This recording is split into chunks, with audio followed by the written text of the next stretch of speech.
Bienvenidos. Una vez más, gracias a la Cineteca, a Nelson, por su tiempo y su disposición. Y bueno, voy a leer una pequeñísima reseña sobre Salvador Amores, que será quien esté hoy compartiendo la charla con Nelson. Y bueno, Salvador es programador y crítico de cine, radicado en la Ciudad de México. Trabaja como programador en FICUNAM y en el Centro de Cultura Digital.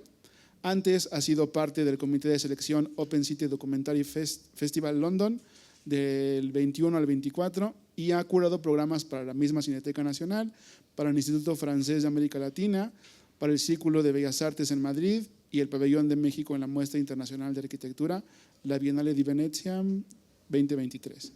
Coeditan la revista de cine en papel El Cine Probablemente, y sus textos sobre cine se han publicado a través de Movie Notebook, La Furia Humana, Variety, La Vida Útil, Revista de la Universidad de México, Festival del Film Locarno, Open City Documentary Festival, Bienale y Six Pack Film. Adicionalmente, cofundó la cooperativa de cine Ríos de Nueva y fue editor y guionista de los largometrajes Ruinas tu Reino 2016 y Toda la Luz que Podemos Ver del 2020. Entonces, pues muchísimas gracias a Salvador y a Nelson. Bienvenidos una vez más y ojalá que disfruten una charla más de este ciclo. Listo. ¿Qué tal? Buenos días. Muchas gracias por haberme invitado a hacer parte de estas conversaciones. Bueno, para mí es un poco, va a sonar protocolario, pero para mí pues realmente es un honor estar aquí con Nelson porque pues creo que no podría subestimar el papel que ha tenido la Cineteca para mí. Pues no solamente como cinéfilo, con las películas que he podido ver aquí, sino también pues para ayudarme a formar un poco la idea de lo que yo quería hacer también profesionalmente, digamos. Entonces, pues muy contento de estar aquí, Nelson. Gracias y bueno, gracias a todos ustedes también por venir. Y bueno, la charla, según lo que me dijeron, se tiene que tratar sobre programación y difusión. Entonces, pues, preparé algunas cuestiones que espero que no sean demasiado específicas. Pero bueno, en fin, igual me gustaría que empezáramos quizás con algo un poco más general, Nelson, de cómo... Bueno, yo sé que tú también has escrito mucho sobre cine, has publicado varios libros. Y sé que también hubo una charla específicamente sobre crítica de cine, pero me gustaría saber un poco cómo fue, que nos contaras cómo fue tu camino navegando, digamos, estos dos polos o si hubo una transición, porque creo que lo que he visto yo mucho y cada vez más es que hay una transición siempre de que alguien escribe crítica de cine y luego, sobre todo por necesidades económicas, porque escribir no es muy rentable, pues empieza a programar películas, ¿no? Porque ahí uno pues depende quizás de un soporte institucional y demás. Entonces, un poco si nos pudieras hablar de tu experiencia, de tu camino en estas dos cosas. Sí, mira, Salvador, yo creo que hay...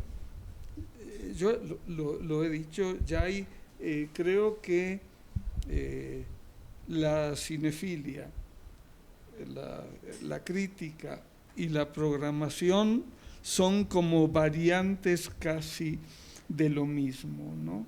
No son actividades esencialmente diferentes para nada, ¿no? Entonces, yo, bueno, escribí durante muchos años, más de 30 años, y digo, como ya les contaba hace tiempo, que la llegada a la crítica fue de alguna manera accidental, la llegada a la programación pues también, ¿no? Un día a fines del que fue 2005, 2006 creo, me habló por teléfono Leonardo García Sao, que lo habían nombrado, iba a ser el próximo director de Cineteca, fue eso por Navidad, y para ofrecerme programación. Yo al principio no quería, prefería algo más vinculado a la investigación o a las publicaciones, pero bueno, insistió, acepté, y bueno, digo, creo que la programación es un poco hacer lo mismo desde otro lado, un tanto diferente, ¿no? Yo decía, en cuanto a la crítica, ahora no es tan así, pero durante casi todo el tiempo que escribí yo, uno escribía y nunca tenía una respuesta, digamos. Uno no sabía qué opinaba de lo que uno decía el lector. En la programación, lo primero que me sorprendió es que la respuesta es inmediata, ¿no? Uno pone una película y al otro día ya sabe si el público vino, si el público no vino, cuánto. Entonces, creo que esa es un poco mi visión, ¿no? ¿Y hay algo que extrañas tú digamos, de esta independencia que quizás puede tener un investigador en contraste con, digamos, pertenecer pues de lleno a una institución tan grande? Sí y no, porque por otro lado es un desafío muy interesante todo el tiempo esto de estar programando, ¿no? Efectivamente hay, digamos, problemas en el sentido que la Cineteca ha crecido mucho, cada vez hay más películas, cada vez por lo mismo hay más presiones, pero de todas maneras digamos, tiene algo de fascinante estar lidiando con todo eso. A veces uno se cansa, se aburre, pero por otro lado, digo, hay algo sí realmente fascinante, ¿no? Es como manipular una serie de nombres, de títulos para ir organizándolos. Por otro lado, lo que es cierto es que en los últimos años, digo, la pandemia ha sido una ruptura, pero en los últimos años la Cineteca ha tenido una enorme cantidad de público. Bueno, ahora todo además se ha complicado con el CNA, ahora Chapultepec próximamente, pero de alguna manera eso sirve para que uno esté como despierto y no se pueda decir, ya sé cómo hacerle aquí, sale todo en automático, ¿no? Entonces pienso que sí, por un lado es, efectivamente, hay más presiones, uno tiene que también ser un poco más condescendiente, digamos, pero por otro lado me parece que siempre, digamos, estar tratando de ver cómo funciona y cómo reacciona el público, sí es bastante atractivo, ¿no? ¿Y tú crees que en estos 17 años, bueno, dijiste hace rato que empezaste cuando sí. Leonardo, digamos, ¿cómo ha sido tu camino en el sentido de, por ejemplo, si hay algo que tú considerabas hace 17 años más importante y que ya no, o al revés, o en el trabajo de la programación, sí, digamos? Mira, en principio te diría que pasó algo que cambió un poco la idea de la programación de Cineteca. Cuando yo entré, la Cineteca tenía una, digamos, programaba de otra manera, no los títulos y eso, que siempre, históricamente, desde que se inició la Cineteca, más o menos es una programación parecida, ¿no? Retrospectivas, ciclos, estrenos, pero sí que lo que decidimos cuando entramos a Cineteca era que la Cineteca era un cine. Entonces, que no podía ser, si era un cine, que cerrara del 24 de noviembre al 8 o 10 de enero, del 16 de diciembre, en todas las vacaciones, porque en las vacaciones es cuando la gente va al cine. Y después también varias cosas. La Cineteca no estrenaba.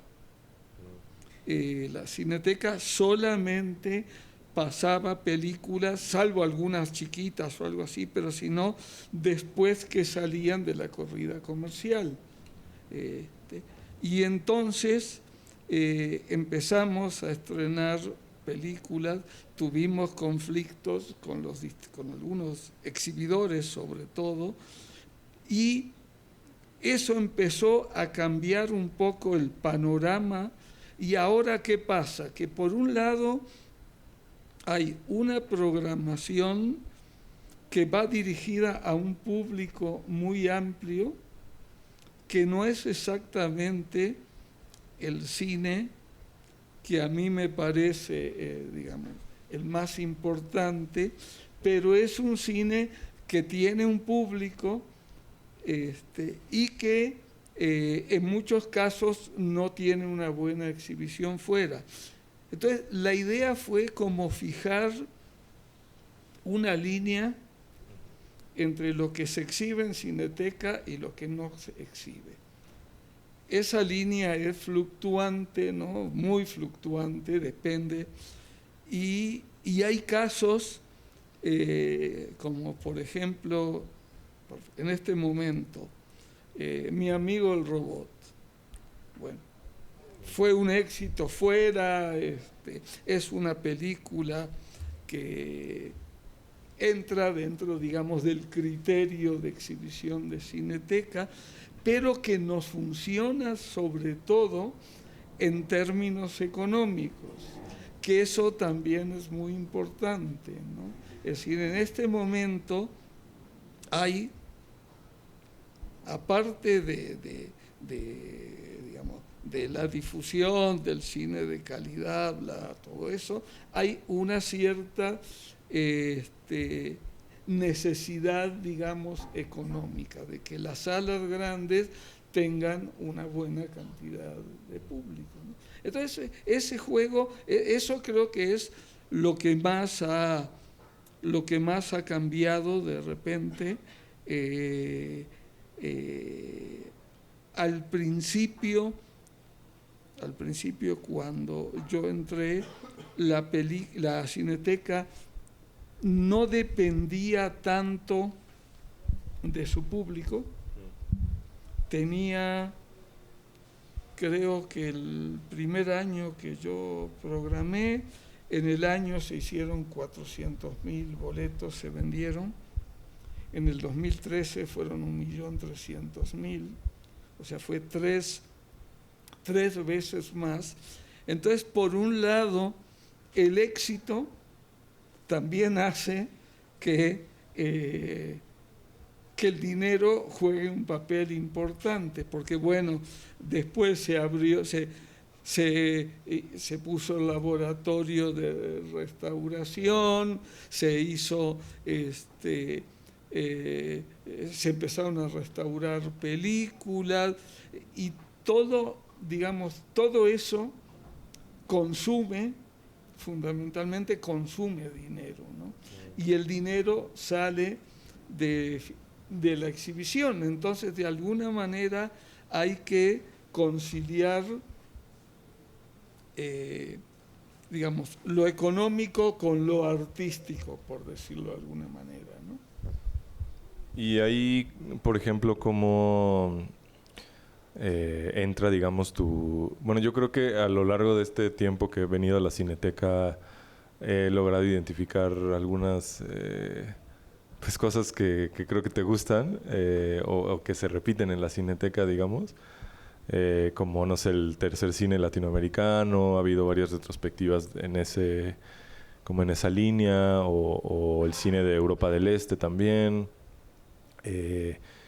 Entonces, lo que me gustaría saber es cómo en este, digamos, en este panorama de cosas en el que la necesidad económica también, en cierto sentido, dicta muchas de las decisiones, ¿cómo logras tú encontrar como un balance con tu gusto personal o qué papel crees tú que juega ese gusto?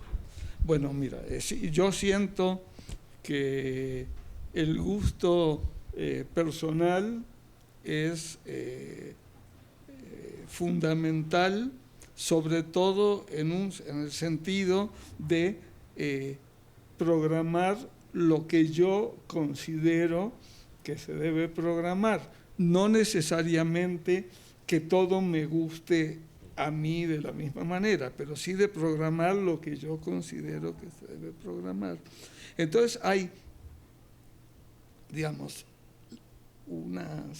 por lo menos las 4 salas de arriba del mezanín, donde esas son las salas que siempre se programan con mayor libertad, en el sentido de que ahí están los ciclos, ahí están las películas, digamos, lo que yo considero más interesante, ¿no?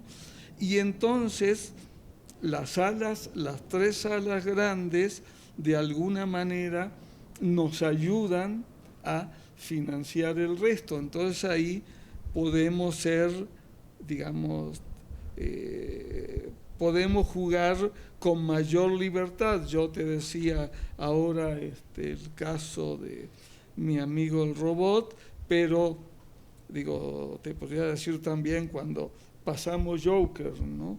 Que cuando pasamos Joker hubo alguna gente que se quejaba y decía, no, es que Joker no necesita una sala de cineteca. Y yo decía, no, la cineteca necesita Joker y no es una película, digamos, de superhéroes de las hollywoodenses normales, es otra cosa, ¿no? Y a nosotros sí la necesitamos porque nos permite ingresos que después nos podemos tener 8 semanas una película en una sala, en las salas chiquititas, que hace 5 espectadores diarios, ¿no? Entonces eso, digo, evidentemente si yo tuviera que mantener con la programación, es decir, digo, películas con 5, 8, 15 espectadores diarios, todo sería un fracaso, ¿no? Entonces, lo bueno de la Cineteca, en ese sentido, es que si bien manejamos como, digamos, como que hay que tener una cierta asistencia y un cierto ingreso, ese ingreso es global. Es decir, no importa que una película haga mucho y que otra haga poco. Es decir, no sacamos la que hace poco porque está haciendo poco, sino que nos fijamos en el global, ¿no? Entonces, unas películas son las que permiten exhibir las otras. En ese sentido, yo creo que te digo, mis gustos se manifiestan sobre todo en las salas de 200 espectadores, ¿no? La retrospectiva, bueno, obviamente, ahora de Kurosawa o el Cinema Novo, lo que hablábamos, Nicholas Ray, Samuel Fuller, esas retrospectivas que no tienen una enorme cantidad de público, pero que son muy importantes revisar a esos grandes directores o más recientemente, ¿no? Marta Mesaros, ¿no? Que es una de las grandes cineastas, mujeres cineastas, una feminista prácticamente adelantada al feminismo en un país socialista europeo. Entonces, bueno, ahora Vera Chitilova también. Digo, creo que esos son, digamos, lo que personalmente más me interesa a mí, ¿no? En cuanto a retrospectivas. Y creo que eso tiene un espacio con el que se juega para poderlo tener siempre. Igual con el cine latinoamericano, ¿no? Bueno, tenemos mucho cine mexicano, mucho cine latinoamericano, que a veces termina en buena medida pasando en las salas de 40 espectadores, ahí queda varias semanas, y logran hacer 1.500 boletos, digamos, ¿no?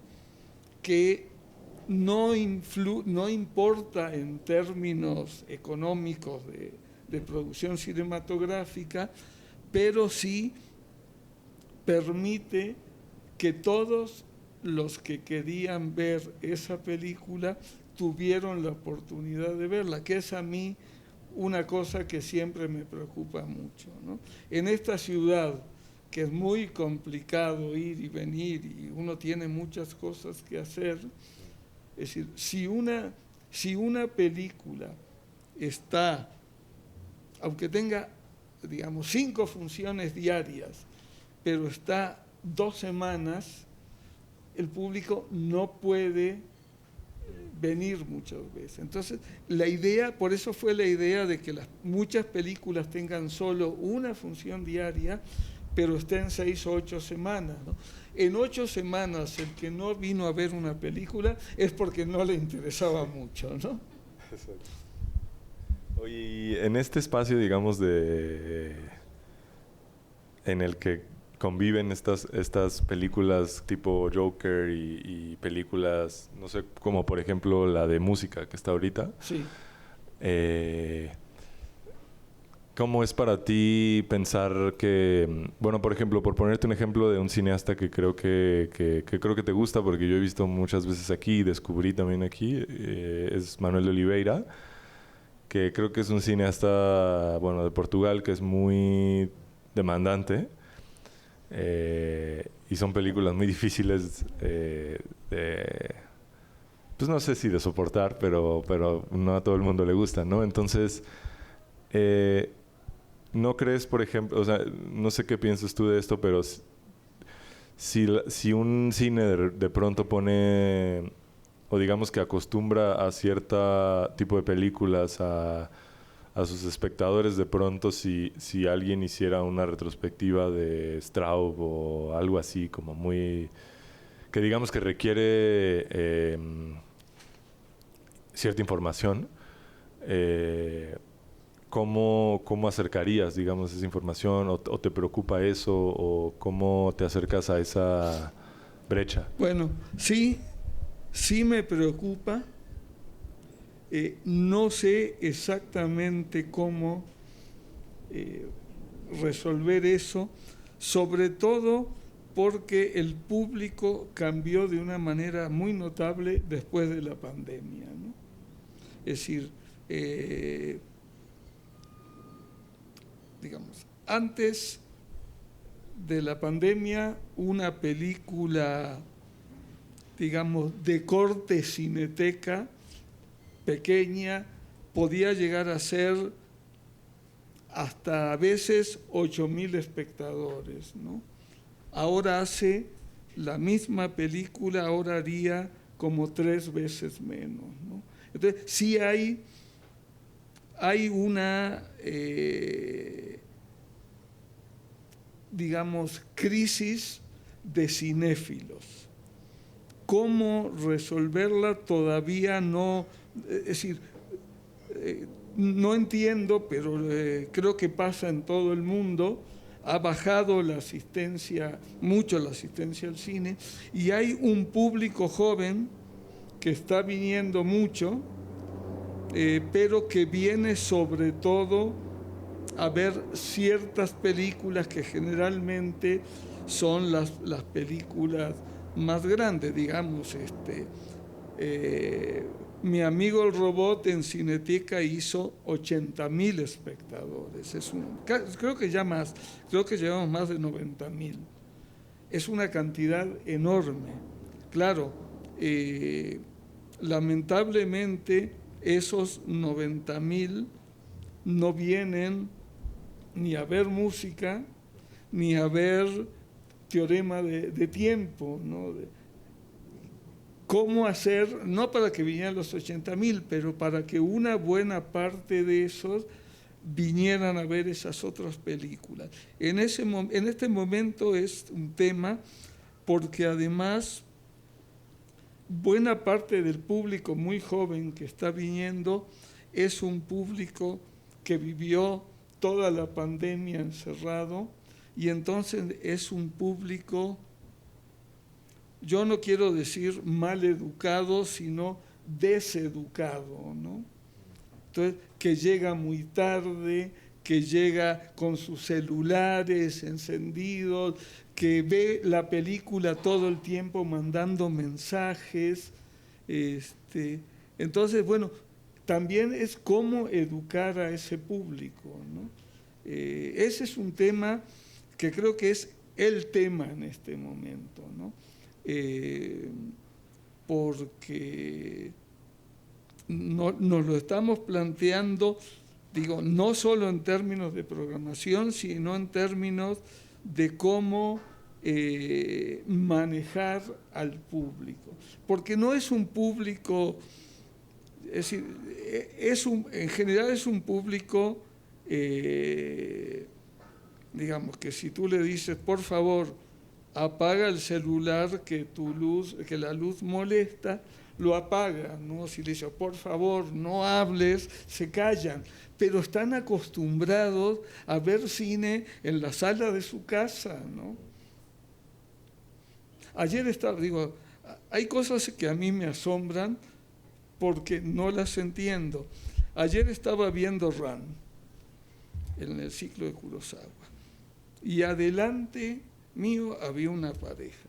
Digo, Ran no es una película aburrida ni que no atraiga, es una película con suficiente acción y batallas y muertos, y de repente, no sé si ella o él, no me acuerdo ahora, se levantó, se fue y llegó, digamos, como 10 minutos deben haber sido, con 2 cafés. Entonces dice, bueno, ¿había necesidad de perderse 10 minutos de Ran por ir por un café? Se podía tomar el café terminando la película. Esas cosas a mí me sorprenden mucho, porque bueno, yo entiendo, si tienes que ir al baño, capaz que es una necesidad urgente, y bueno, ni modo, pero por ir por 2 cafés, viendo Kurosawa, ¿no? Esas cosas, entonces, o igual, hay gente que llega a las funciones y 40 minutos tarde y se enoja si no lo dejan entrar, ¿no? Entonces, bueno, no se puede ver una película que lleva, en realidad no se podría ver si lleva 5 minutos, ¿no? Pero bueno, pero si lleva 25 minutos, ese es un tema en este momento que habría que resolver. Estamos tratando de ver qué se puede hacer. México tiene la Ciudad de México, algo que no se puede ignorar, que es que seguramente hay mucha gente que piensa llegar al cine con tiempo y después entre un embotellamiento, el metro, algo, llega tarde. Entonces también no dejarlos entrar es un poco fuerte, violento, ¿no? Pero tendría que ser tendría que ser así, ¿no? Lo que, claro, si alguien viene desde la Condesa o desde la Roma, hizo una hora para llegar hasta Cineteca, tenía sus boletos y cuando llega no lo dejan entrar, obviamente se molesta y en parte tiene razón, pero en parte también tenemos razón nosotros porque hay otra gente que llegó temprano y se queja de los que llegaron tarde, ¿no? Que eso que puede parecer algo que tiene poco que ver con la programación, pero en realidad son cosas que también influyen en la percepción de la película y en el público que queremos formar de alguna manera, ¿no? Yo hace poco fui en Viena hay una cineteca que se llama Museo de Cine y llegué 10 minutos tarde a una película de Raúl Ruiz y no me dejaron entrar y me molesté bastante porque estaba acostumbrado justamente pues a que en México las cosas son mucho más laxas, ¿no? Y lo extrañé también un poco, que me dejaran entrar y que pudiera. Y ahí mismo, por ejemplo, esa cineteca tiene como un aura muy, no sé, snob. Y en alguna ocasión le comenté a una persona, es que me salí de la función, como que no me gustó la película. Y se quedaron impresionados así, ¿cómo te saliste de la función ahí? Como que todos te debieron de haber visto mal. Y creo que eso es interesante pues de la cineteca que creo que también, digamos, influenciada por la cantidad de gente que hay aquí, por las políticas culturales que ha habido en México siempre, pues también es única la cineteca en el sentido de que es como más, digamos, te da la bienvenida también, ¿sabes? O sea, como que no hay... Digamos que sería muy difícil encontrar ese balance entre ser riguroso y dejar de invitar a la gente a que venga, ¿no? No, yo creo que yo creo que la solución sería que el propio espectador fuera más consciente de eso, ¿no?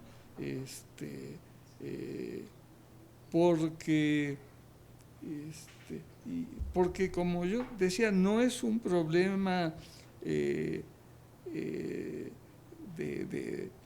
digamos, de maldad. El que habla en la sala no habla para molestar a los demás, no, es que está acostumbrado, ¿no? Bueno, y molesta, pero igual es, digo, yo siempre he pensado que si alguien en la sala se come un sándwich o un gansito que no hace ruido, a mí no me molesta, porque tampoco soy tan exquisito. Digo, ¿cómo puede estar comiendo un sándwich al lado mío, no?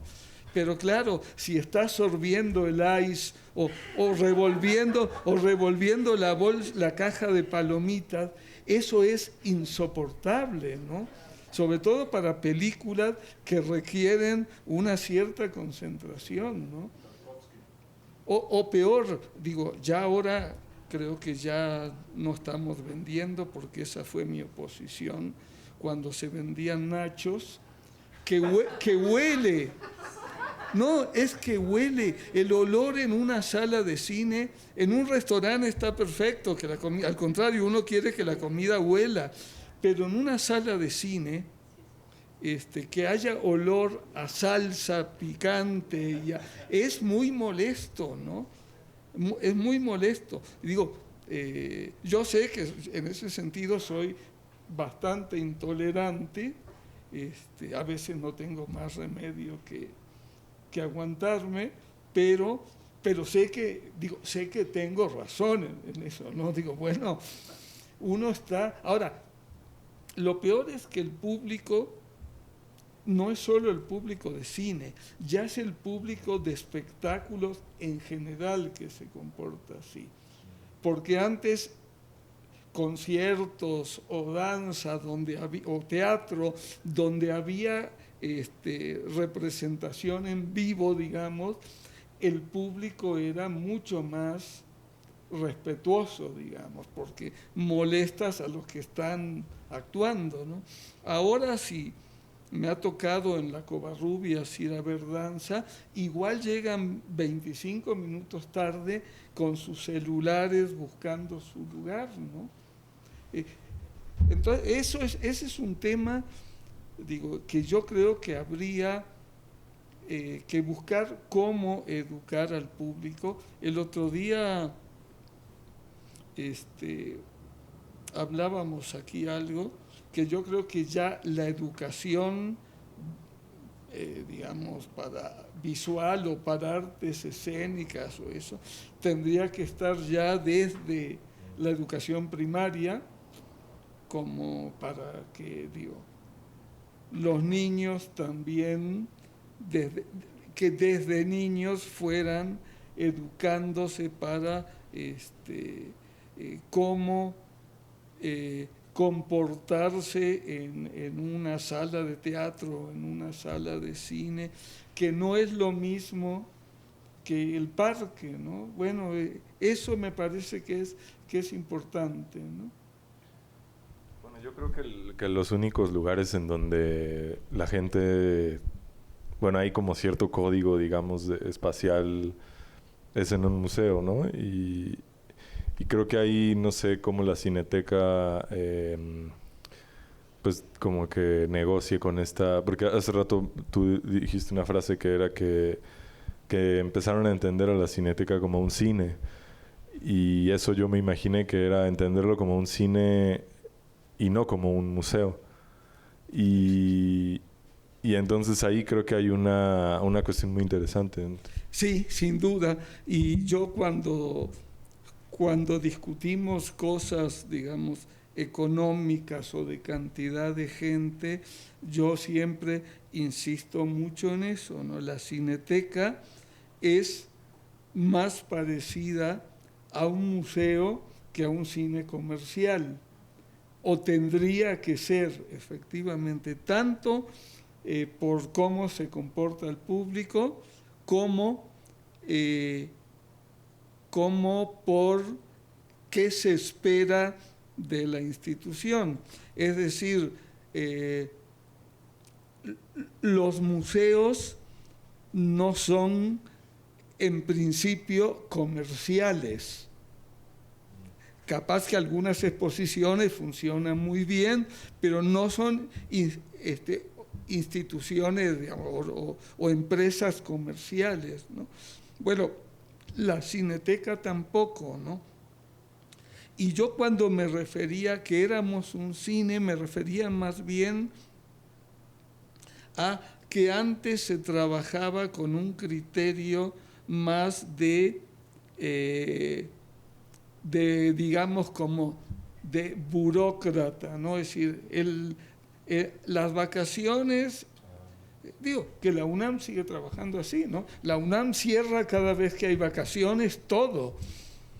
Entonces nosotros decimos cerrar solo 3 días, que son 24, 25 de diciembre y 31, y el 25 porque alguna vez abrimos, pero descubrimos que no, que es un día muy familiar y la gente va mucho al cine, pero solo a ver películas muy comerciales que pueden ir con toda la familia. Aquí no funcionaba, ¿no? Pero eso que dices es totalmente cierto. Yo siempre discuto eso. Tenemos que compararnos con un museo o con la sala de Bellas Artes y no con una sala de cine comercial, porque lo que hacemos es otra cosa. Por más que a veces tengamos que movernos un poco entre esos dos lados, ¿no? Y hablando un poco de la programación, digamos, del trabajo de programar cine en términos quizás un poco más, no sé si abstractos, pero ¿qué piensas tú en ese sentido de la como creciente relación o equiparamiento que hay entre la programación de cine y la curaduría en el mundo del arte contemporáneo o del arte en general? Bueno, yo pienso, indudablemente cada vez hay más relación y pienso que cada vez tiene que haber más relación todavía, ¿no? Porque a veces se mueve, parecen dos mundos totalmente independientes, ¿no? Y finalmente son como dos variantes casi de lo mismo, ¿no? Nosotros hemos tratado cuando se puede, por ejemplo, con Bellas Artes, hacer algunas cosas en conjunto. Ahora que está la exposición sobre el mural de Rivera, se pasaron acá unas películas contemporáneas, o sobre todo cuando la exposición, la de el color, sobre el color en la fotografía, que se hizo el ciclo, que fue muy exitoso, ¿no? Y muy exitoso y muy bueno en términos de curaduría. Entonces creo que también sin duda son cosas que hay que hacer. También lo que sucede que ¿qué pasa? Digo, la Cineteca es una programación, digamos, interminable, no se para en ningún momento. Entonces, muchas veces esas curadurías que necesitan más investigación, más trabajo, si no se hacen por fuera, es muy difícil de poderlas realizar porque el tiempo va comiéndolo a uno, ¿no? Ya incluso con ciertas retrospectivas y eso consumen mucho tiempo, ¿no? Porque yo siempre digo, hay como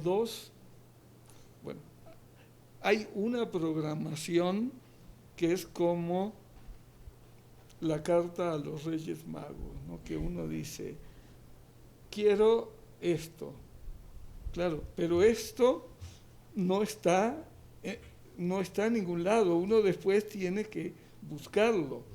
Y de hecho, la programación o la curaduría implica fundamentalmente esa segunda parte, no la idea solamente, porque bueno, ideas buenas podemos tener todos, ¿no? El asunto es después cómo esa idea llevarla a la práctica. Bueno, digo, me pasó cuando comenzamos los festejos por los 50 años, con Fernando de Fuentes, que la retrospectiva que quería hacer de Fernando de Fuentes, no existen las películas, no existen en ningún formato, nadie sabe quién tiene los negativos, nadie sabe quién tiene los derechos, nadie. Y entonces se pudo hacer, pero fue mucho menos vistosa de lo que yo había pensado, con algunas copias en 16 milímetros muy malas, porque claro, mi idea era en el papel, había quedado muy bonita, ¿no? Pero cuando empiezas a buscar, y eso muchas veces es mucho más difícil con el cine mexicano que con Kurosawa, por ejemplo, o con Nicolás Ray, ¿no? Nicolás Ray es cuestión de buscar y pedirla, ¿no? De un cineasta mexicano, y nos ha pasado con muchos. De Tintán existen 2 películas en DCP y 3 copias en 35. Proyectables, digamos, ¿no? Todo lo demás, digo, seguramente está en algún lado, pero ¿dónde? ¿Cómo se puede acceder a eso? Bueno,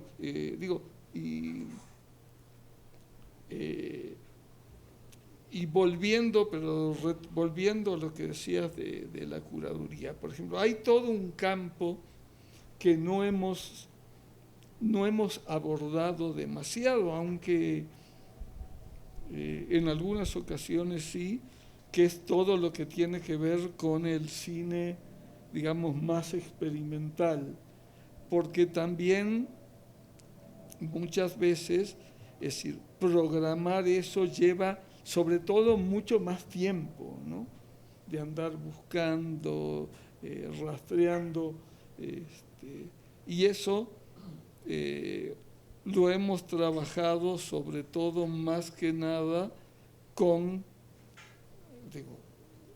nos hemos sumado a los festivales, ¿no? En particular, bueno, con FICUNAM, ¿no? Entonces, que FICUNAM de alguna manera, yo diría, es el festival más parecido a la Cineteca, ¿no?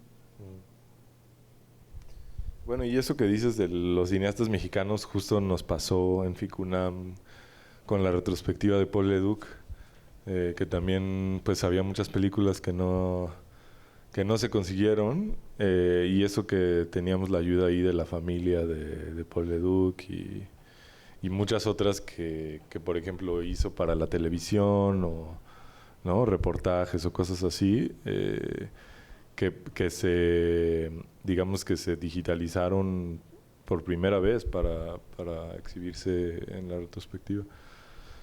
Pero bueno, volviendo un poco a esta cuestión de la curaduría, creo que también un efecto que ha tenido esto o esta como relación es que, no sé cómo lo veas tú, pero siento que a lo largo del tiempo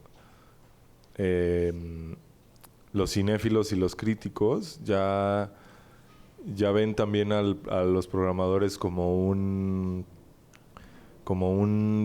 sujeto al que también se le puede criticar, digamos, o cuestionar, o a mí me he encontrado incluso con textos que son acerca de por qué a X crítico le pareció mal este programa o cosas así.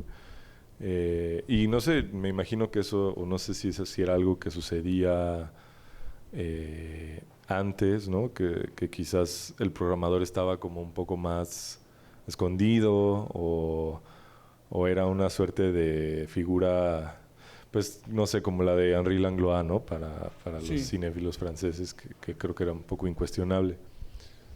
Bueno, yo pienso que sí, tanto para los críticos como para los programadores, evidentemente hay algo que lo que decíamos, hay una parte muy subjetiva, y en ese sentido, sin duda, hay otra gente que tiene otros gustos y puede, sin ningún problema, criticar y es totalmente válido, ¿no?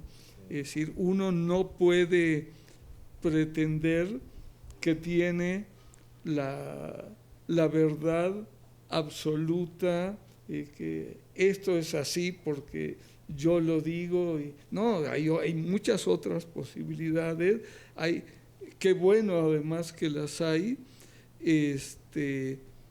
Y lo que pasa es que ahora con las redes eso se ha vuelto verdaderamente insoportable, insostenible, porque cualquiera puede opinar de cualquier cosa, ¿no? Y no solo de la curaduría, digo, de las vacunas, por ejemplo, ¿no? Puede opinar cualquiera sin el menor sustento, ¿no? Entonces, claro, si opinan sobre las vacunas o sobre X temas, con más razón de una cosa tan subjetiva como puede ser una programación, ¿no? El problema, que eso lo hablábamos en alguna otra de las charlas, es que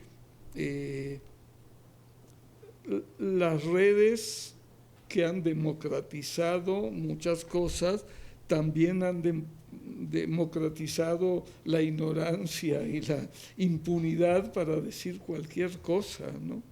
Entonces, bueno, yo digo, hay muchas críticas que yo acepto sin ningún problema, incluso la mayor parte de las veces que alguien se queja y manda un correo o algo a la Cineteca, suelo contestarle, porque, digo, sobre todo si lo hacen en buenos términos, o que fui a ver tal película y cómo programan eso, que es horrible. Bueno, a veces digo, bueno, mire, la película no le gustó, pero más allá de mi opinión, ganó el Festival de Cannes, la vieron tantas personas en Cineteca, entonces me parece que eso es una razón para programarla. Si a usted no le gustó, tiene todo el derecho del mundo, me parece perfecto, pero bueno, esa es su decisión, no podemos programar de acuerdo a su gusto, ni a mi gusto incluso, ¿no? Yo me acuerdo de haber visto eso ahora que pusieron esta película de Un Príncipe, que en el póster salen dos hombres mayores dándose un beso y la gente ahí en el Facebook está muy indignada por esa imagen. No sé, también las redes de la Cineteca son particularmente, no sé, jalan a un tipo de persona que le gusta estar ahí. Sí. Exacto. Ahora, también eso, a veces también el problema que tenemos, y ahora que dices eso, es cómo, digamos, vender nosotros las películas, ¿no? Ahora que tuvimos el foro, por ejemplo, la película que tuvo menos espectadores fue la de Ignacio Agüero. ¿Por qué? ¿Quién sabe? Es eso, algo no funcionó para venderle la película a los espectadores. Porque, sin duda, es una película que para un espectador de Cineteca es mucho más accesible y mucho más disfrutable que otras que estaban en el foro. Pero ¿por qué otras películas llamaron más la atención? Ese es un tema que además también, bueno, no hay forma de saber, ¿no?, lo que va a ser exitoso, lo que no va a ser exitoso, si no lo saben las producciones hollywoodenses, menos nosotros, ¿no? Y bueno, quizás para cerrar este tema de la relación con los curadores de arte, a mí me llama mucho la atención que, por ejemplo, por poner un ejemplo del mundo del arte contemporáneo,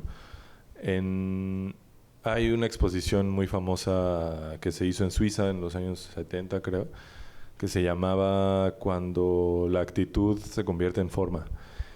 Y esa exposición, digamos que fue como muy importante para consolidar, digamos, la disciplina de los curadores y también para pues la consolidación también del arte conceptual en el mundo de los museos y las galerías. Y lo que me llama la atención es que desde que eso sucedió, han habido como unas 10 exposiciones en distintos museos del mundo que responden a esa exhibición. Hay una, por ejemplo, que se llama Cuando las latitudes se convierten en forma, o como que hacen una especie de variante, ¿no?, o de crítica o de actualización. y siento que en el mundo del cine eso no se da mucho. E incluso uno quizás queriendo investigar qué se ha exhibido, por ejemplo, en la Ciudad de México, o qué se ha exhibido, digo, además de los libros estos de la cartelera cinematográfica, es muy difícil siquiera saber qué ciclos hubo o cómo se conceptualizaron esos ciclos.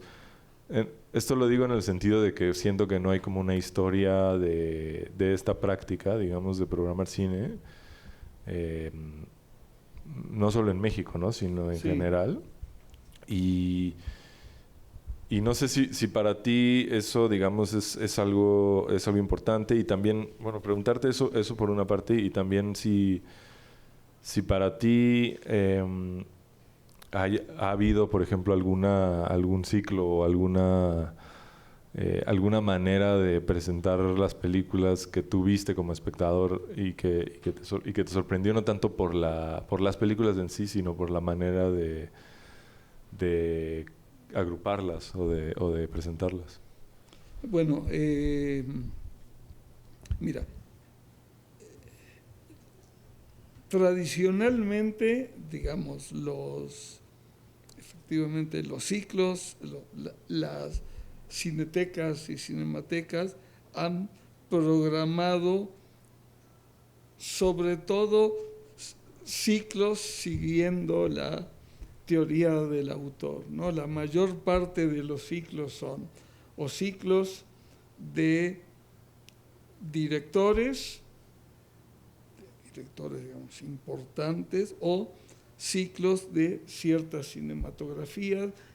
Eso es lo que se ha hecho prácticamente. Lo otro es bastante más reciente, ¿no? Es decir, es efectivamente asumir la programación o la curaduría con un sentido mucho más cercano al de las artes plásticas, ¿no? A mí me parece que es bien importante eso, pero siempre es, digamos, más complejo de hacer, y sobre todo, como te decía, creo que hay que irle también buscando. A mí se me hace que a veces la relación con los museos, que se han dedicado a trabajar más en ese sentido, aunque de todas maneras también los museos trabajan mucho sobre esas dos líneas, ¿no? Los autores, pero y la segunda parte que me decías, alguna curaduría que estaba pensando, y supongo que sí, pero no se me ocurre ahora alguna, ¿no? Pues igual, para saltar un poco a este tema que ya un poco estabas tocando del cine mexicano, me interesaría mucho saber cómo es la relación específicamente aquí en la Cineteca de el área de programación con el archivo, o digamos con el acervo de preservación de las películas, porque en alguna ocasión me acuerdo que pedí una película a la Cineteca y me acuerdo que era difícil en el sentido de que tenían muchas copias, pero todas eran ninguna se podía proyectar, y eso me da curiosidad. Mira, ese es un problema. El acervo de Cineteca tiene muchas películas, una buena cantidad de rollos, pero lo cierto es que también hay mucho material que está muy deteriorado.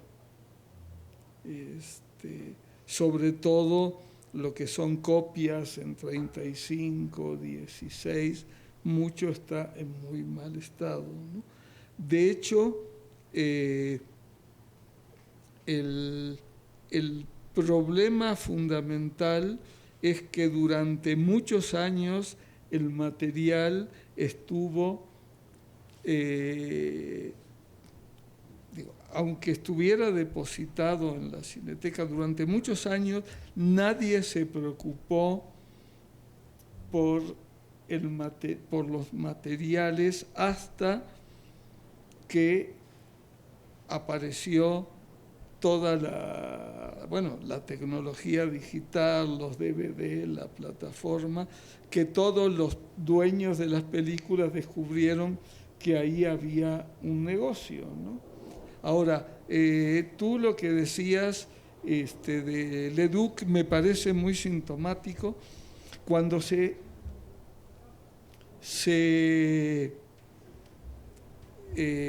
instaló el laboratorio de restauración digital, primero se hizo, al mismo tiempo se hizo acá un seminario para presentar proyectos. En principio eran proyectos teóricos para películas para restaurar. Y yo me acuerdo que propuse Leduc porque yo le digo, nadie sabe dónde están las películas de Leduc.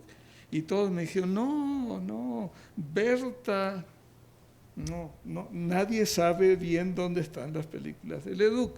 Y yo eso lo hice porque sabía, que Leduc, cada película la hizo con un productor diferente. Cada productor además no era un productor cinematográfico, era una universidad, un sindicato, El Salvador, y esas películas, muchas de ellas quedaron, nadie sabe exactamente dónde, ¿no? Y hay mucho, y yo siempre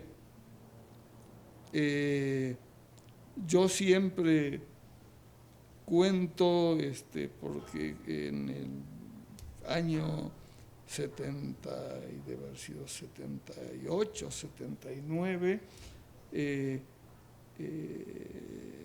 se programó Monjas Coronadas en el Festival de Lille, en Francia.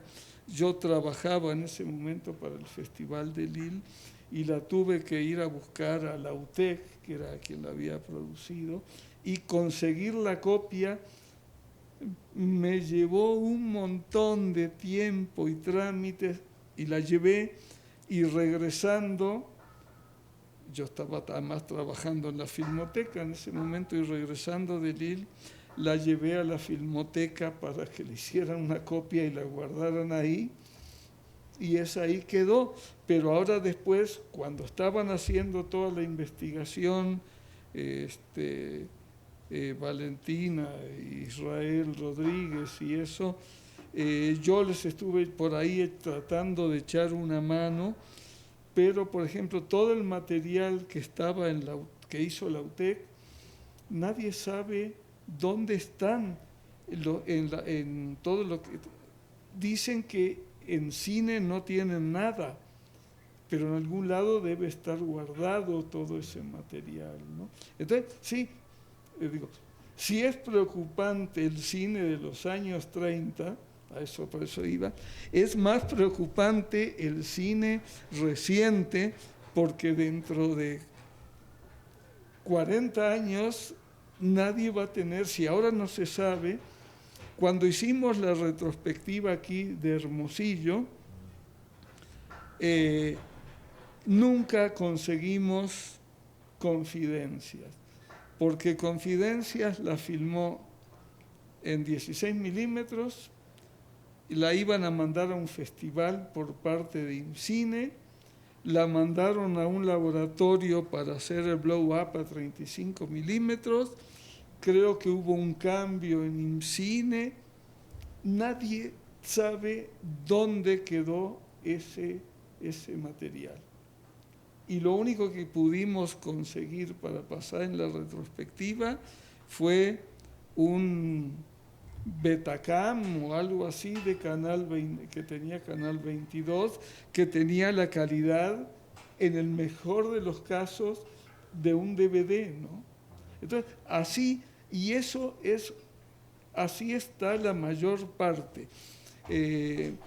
Galindo, por ejemplo. Yo una vez quise hacer un ciclo de Galindo. De Galindo está Una familia de tantas y 2 por ahí películas más, quizás algo en 35. El resto habría que empezar a buscar, es decir, yo creo que lo que hay que plantearse en esos casos para programar es al revés.